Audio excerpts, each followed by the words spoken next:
Telugu stories. ఎద్దు గర్వం.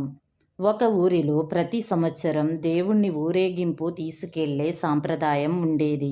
ప్రతి సంవత్సరం ఊళ్ళో వారంతా పండగ చేసుకొని పూజలు చేసి ఊరేగింపు కోసం అన్ని వీధులు శుభ్రం చేసి ముగ్గులతో, తోరణాలతో, పువ్వులతో చాలా అందంగా అలంకరించేవారు.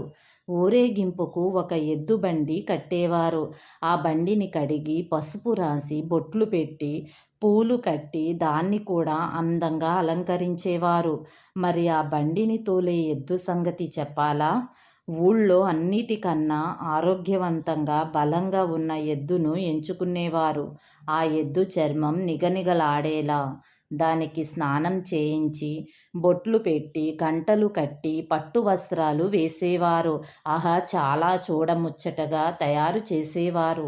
ప్రతి సంవత్సరంలా ఈ సంవత్సరం కూడా ఊరేగింపుకు ఊరు తయారయ్యింది. రాముడు అనే ఒక ఎద్దును ఎంచుకున్నారు. బాగా తయారు చేసి బండి కట్టారు. గుడి ముందర నుంచోపెట్టి దేవుడి విగ్రహాన్ని బండిలో పెట్టి హారతి ఇచ్చి ఊరేగింపు మొదలుపెట్టారు.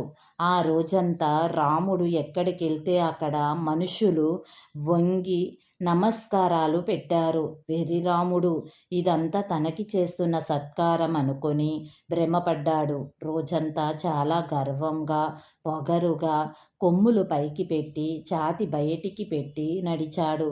తనలో తానే మురిసిపోయి పొంగిపోయాడనుకోండి. ఇక సాయంత్రంతో మళ్ళీ ఊరేగింపు గుడికి చేరింది.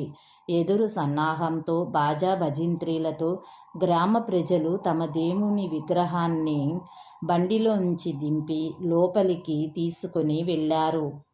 విగ్రహం బండిలోంచి దిగగానే ఇంకేముంది, అందరూ రాముణ్ణి మర్చిపోయారు. ఎవరి పనుల్లో వాళ్ళు పడిపోయారు. రాముడి మీద వేసిన పట్టు వస్త్రాలు తీసేసి మళ్ళీ రాముణ్ణి ఎడ్లపాకలో తీసుకుని వెళ్ళి అక్కడ వదిలేశారు. ఎవరు దండాలు పెట్టలేదు. అప్పుడు రాముడికి అర్థమయ్యింది, మనుషులు గౌరవం ఇచ్చేది మనకి కాదు, మనం చేసే పనులకని.